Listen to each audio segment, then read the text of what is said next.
अस्सलाम वालेकुम। तो हम पढ़ रहे थे फिजियोलॉजी ऑफ नेफ्रॉन। पहले हमने पढ़ लिया था पीसीटी के बारे में। तो आज के लेक्चर में हम पढ़ेंगे descending ascending loop of Henle and then DCT. तो बेसिकली आज के टॉपिक के अंदर हमें जो चैनल्स पढ़ने हैं उनका सारा लिंक हमारे नॉर्मल फिजियोलॉजी के अलावा हमने जो ड्रग्स यूज़ करने होते हैं डायरेटिक्स हैं उनसे है। तो फर्स्ट ऑफ ऑल तो डिसेंडिंग लूप ऑफ हेनले। तो डिसेंडिंग लूप ऑफ हेनले का क्या काम है? डिसेंडिंग लूप ऑफ हेनले का एक ही काम है, इसने सिर्फ और सिर्फ वाटर रीअपटेक करना है बस। इसके अलावा उसका कोई फंक्शन नहीं है। अब लेकिन इसके अलावा आ जाता है मेन फंक्शन है असेंडिंग लूप ऑफ हेनले का। असेंडिंग लूप ऑफ हेनले के जो सेल्स हैं उनका क्या काम है? इनके पास होते हैं sodium potassium 2 chlorine channels. Sodium potassium 2 chlorine channel का क्या काम है? इन्होंने सोडियम को अब्जॉर्ब करना है, पोटेशियम को अब्जॉर्ब करना है और साथ एक मॉलिक्यूल सोडियम पोटेशियम के और साथ में 2 मॉलिक्यूल्स ऑफ क्लोरीन के इन्होंने अब्जॉर्ब करना है, रीअपटेक करना है into the lumina, into the cell. तो क्या होगा इसके बाद? जो ये पोटेशियम है दोबारा से जो डीसीटी है उसमें इंटर होगा थ्रू पोटेशियम लीकी चैनल्स। लेकिन उस पोटेशियम लीकी चैनल का फंक्शन क्या है कि ये एक पोटेंशियल ग्रेडियंट क्रिएट करता है, जिसकी वजह से क्या होगा, जो इनकमिंग मैग्नीशियम है, कैल्शियम है, वो रीअपटेक हो सके, रीअब्जॉर्ब हो सके into the lumina with the help of these pores, the pores between the pathway, the passage between two cells known as paracellular route. Paracellular route के थ्रू मैग्नीशियम पोटेशियम जो है reuptake हो जाता है। तो basically ascending loop of Henle के अंदर sodium potassium chlorine magnesium calcium 5 type of calcium जो सॉल्ट्स हैं रीअपटेक हो रहे हैं और साथ फॉलोड बाय वाटर। तो सबसे ज़्यादा अगर रीअपटेक हो रहा तो कहाँ पे है? वो असेंडिंग लूप ऑफ हेनले में ही है। अगर हम इनके चैनल को ब्लॉक कर दें तो ये सारे के सारे फ्लश आउट हो जाएंगे यूरिन के थ्रू, इनके साथ वाटर लॉस होगा। वो पेशेंट जो हाइपरटेंसिव है उनके पेशेंट की ब्लड का वॉल्यूम कम होगा, जिसकी वजह से हाइपरटेंसिव ट्रीट होगा। तो प्रीवियसली क्या था कि ड्रग ऑफ बस first line treatment of hypertension was loop diuretics. Basically diuretics was the first line treatment of hypertension, but we use loop diuretics because the loop diuretics are the strongest diuretics. इसने 5 type of salt जो loose करने, इतने सारे salt loose होंगे, इतना सारा urine produce होगा।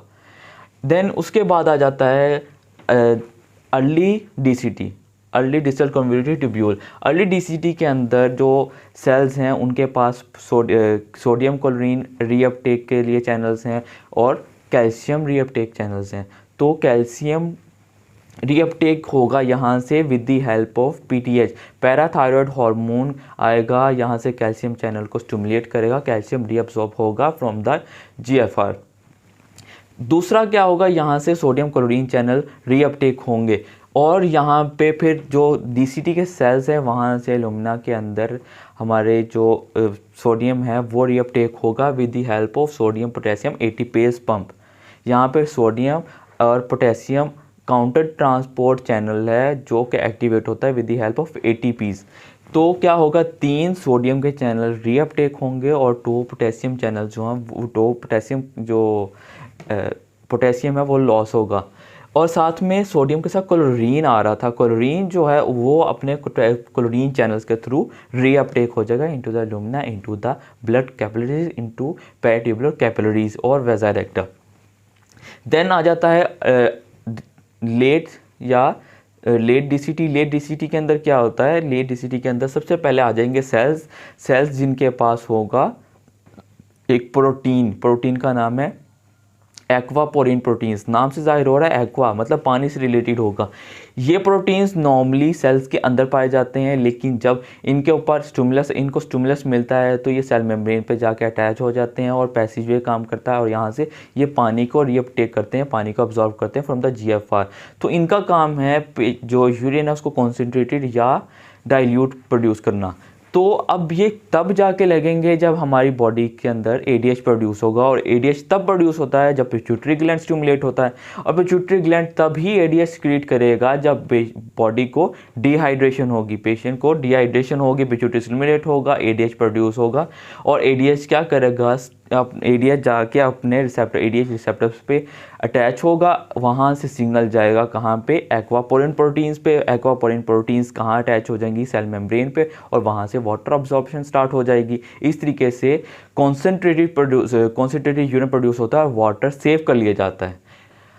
लेकिन कुछ पेशेंट ऐसे होते हैं जिनके अंदर जो है डायबिटिक इंसिपिडस डेवलप हो जाती है। डायबिटिक इंसिपिडस के अंदर क्या होता है, जो ये ADH है उसकी सेंसिटिविटी लॉस हो जाती है, या फिर पेशेंट की ADH जो है वो बनना ही बंद कर देता है। पेशेंट की बॉडी के अंदर ADH नहीं प्रोड्यूस होता। अगर ADH नहीं होगा या सेंसिटिविटी लॉस हो जाएगी तो ADH होगा नहीं, तो ADH का फंक्शन या एक्वापोरिन को स्टिमुलेशन नहीं मिलेगा बॉडी के अंदर। पेशेंट को क्या होगा, वाटर अब्जॉर्प्शन नहीं होगा, पेशेंट को क्या होगा, डिहाइड्रेशन होगी। पेशेंट बार बार फ्रीक्वेंट वाटर इनटेक करेगा, और थ्रू ओरल रूट और may be through IV route. Patient को मेन कंप्लेन क्या होगी, पेशेंट का वाटर अब्जॉर्ब नहीं हो रहा। Oh no, not liquid. ठीक है,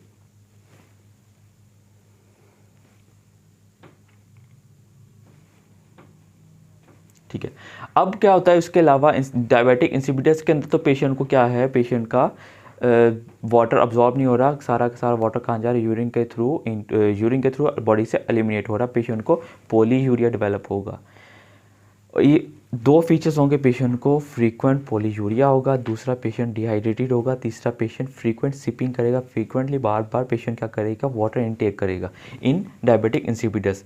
इसका बरक्स क्या है, वो पेशेंट जिनको ऐसा ADH डेवलप होता है उनके अंदर क्या होता है, सिंड्रोम ऑफ इनअप्रोप्रिएट ADH का लेवल बहुत ज़्यादा हाई हो जाता है। ज़्यादा ADH मतलब ज़्यादा वाटर इनटेक, ज़्यादा रीअब्जॉर्प्शन, पेशेंट के बॉडी का डिहाइड्रेशन नहीं होगा, बिल्कुल ऑपोजिट होगा। पेशेंट के बॉडी के अंदर ऑफ हाइपरवोलेमिया डेवलप हो जाएगा। सेकेंडली पेशेंट को ओलिगोयूरिया डेवलप होगा, पेशेंट को कॉन्सेंट्रेटेड यूरिन प्रोड्यूस होगा। और जब भी पेशेंट ऐसा ADH के साथ प्रेजेंट करे, पेशेंट को अंडरगोइंग कोई एसोसिएशन होगी कैंसर की, स्मॉल सेल कार्सिनोमा की। तो ये याद रखना है, ऐसा ADH associate with the small cell carcinoma. अगर कोई पेशेंट आ रहा है ओलिगोयूरिया के साथ, और साथ में पेशेंट को क्या ओलिगोयूरिया के साथ है पेशेंट प्रेजेंट कर रहा है, और कॉन्सेंट्रेटेड एक ही बात है, कॉन्सेंट्रेटेड यूरिन प्रोड्यूस कर रहा है, तो पेशेंट को SIADH हो सकता है। अगर SIADH है तो पेशेंट को स्मॉल सेल कार्सिनोमा होने के चांसेस हैं। देन उसके बाद नेक्स्ट सेल्स आ जाते हैं प्रिंसिपल सेल्स। प्रिंसिपल का काम है सॉल्ट बैलेंस करना, सॉल्ट बॉडी से जाने वाले सोडियम को रीअपटेक करना और पोटेशियम को एक्सक्रीट आउट करना, एलिमिनेट करना। नॉर्मली क्या होता है कि इनके प्रिंसिपल सेल्स के पास होते हैं epithelium sodium channels. Epithelium sodium channels का काम होता है कि इन्होंने सिर्फ सोडियम अपटेक करना है, बट ये तब अपटेक होता है जब इन सेल्स के अंदर सोडियम पोटेशियम ग्रेडियंट जो डेवलप होता है वो तब डेवलप होगा जब यहाँ से सोडियम एलिमिनेट होगा मतलब रीअपटेक होगा into the lamina through the potassium sodium counter transport channels. और ये काउंटर ट्रांसपोर्ट तब एक्टिवेट होता है जब यहाँ पे आके एल्डोस्टेरोन लगता है। एल्डोस्टेरोन यहाँ पे इसको स्टिमुलेट करेगा, सोडियम रीअपटेक होगा, यहाँ पे पोटेशियम ग्रेडियंट डेवलप होगा, सोडियम रीअपटेक हो जाएगा, एब्जॉर्ब हो जाएगा फ्रॉम द GFR। और उसी टाइम क्या होता है, पोटेशियम के साथ सोडियम रीअपटेक हो रहा है into the cells of the DCT। तो प्रिंसिपल सेल्स से ये potassium through potassium leaky channel eliminate हो जाता है into the GFR, normal physiology. But हम क्या करते हैं, वो वाले पेशेंट्स स्पेशली डायबिटिक पेशेंट जिनके अंदर इंसुलिन इंडिपेंडेंट डायबिटिक पेशेंट हो और पोटेशियम को स्पेयर करना है, पोटेशियम को सेव करना है और हाइपरटेंशन को भी ट्रीट करना साथ में, तो ACE इनहिबिटर्स के अलावा सेकेंड लाइन पे हम यूज़ करते हैं पोटेशियम स्पेयरिंग डायूरेटिक्स जो है spironolactone and एपिलेरिनोन।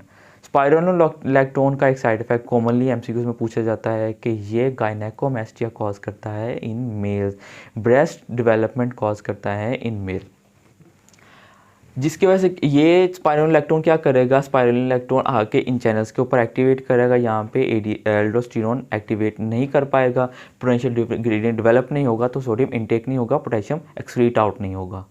On the opposite side अगर हम इन चैनल्स को सोडियम चैनल्स को ब्लॉक कर दें, epithelium sodium channel blockers use करें जो कि हैं ट्रायम्पट्रीन और एमाइलोराइड, तो वो क्या करेंगे, इन सोडियम चैनल्स को ब्लॉक कर देंगे। सोडियम चैनल्स ब्लॉक होगा तो पेशेंट को सोडियम इनटेक नहीं होगा तो ग्रेडियंट कैसे डेवलप होगा, सोडियम आएगा तो पोटेशियम लॉस होगा, तो ये फंक्शन लॉस, तो मतलब पेशेंट की बॉडी से जो पोटेशियम वो लॉस नहीं हो रहा, सेम फंक्शन है बट चैनल डिफरेंट है।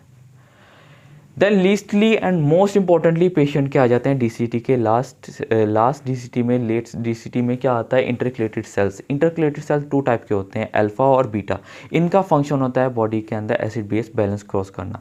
एसिड बी फॉर बेस वाले चैनल्स ने, बीटा वाले चैनल्स ने एसिड को मेंटेन करना है, और अल्फा ए फॉर एसिड, उन्होंने क्या करना है, बेस को मेंटेन करना है। तो अल्फा चैनल्स ने क्या करना है, अल्फा चैनल्स ने बाइकार्बोनेट और जो पोटेशियम है उसको रीअपटेक करना है इनटू द लेमिना, और उसने क्या करना है, क्लोरीन और हाइड्रोजन आयन को एलिमिनेट करना है into the GFR.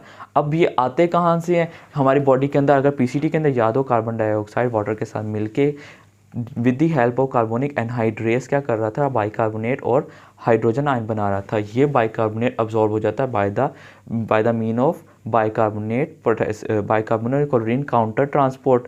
Bicarbonate blood में चले जाएगा और जो क्लोरीन है वो सेल्स में चले जाएगा, और जो क्लोरीन है देन क्लोरीन चैनल्स के through in the GFR in the urine.